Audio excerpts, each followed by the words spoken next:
called vintage boots. And I'm not wearing, this is the first time I've ever done it for people without wearing my vintage boots, so you're just gonna have to imagine. Alright, ready? I have this pair of vintage boots, my favorite pair of vintage boots. When I bought them, my mom said, I used to have those kind of boots way back in the 70s, and when she said that to me, I said, Mom, why didn't you save them for me? And she said, are you kidding me? I never thought about my children, much less about a daughter, much less about one with such obscure style that would desire shoes made by out-of-date middle-aged hippies. And that made me laugh, because my mom and I are super tight, and we always fight, but I'm always right, so it works out well. I can't tell you what it means to me when she listens to me, and I listen to her words, so encouraging, her arms so embracing, the way that she hugs me, even when I'm wearing these boots from the 70s. But even though I love my mom, this piece is not about my mom. And even though I love my boots, and I really love my boots, this piece is not about my boots. It is about love and it is about time, but this, my friends, is not a rewind. It is a fast forward. It is a step towards someone who I've yet to meet and someone who I've yet to see, a different daughter, my daughter. And sweetheart, this piece is for you.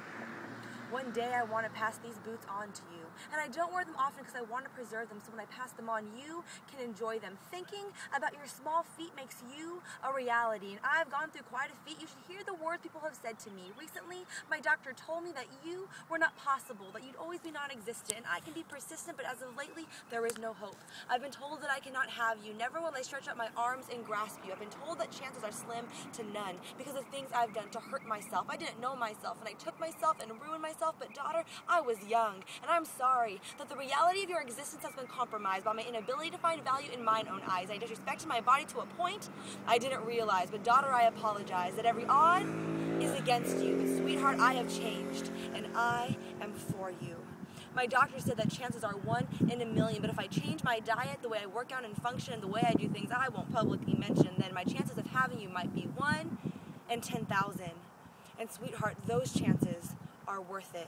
And as much as I worked to hurt my body before, for this I'll work 10 times harder. And although I may never be sure if all my hard work is really even working, you deserve a chance. And so that's why I'm choosing to put myself aside. You're what's on my mind. And I think about you each and every time I wear these boots. And honestly, you might hate these boots, but just in case, I'll be keeping them for you. And right now, I'm merely holding them for you.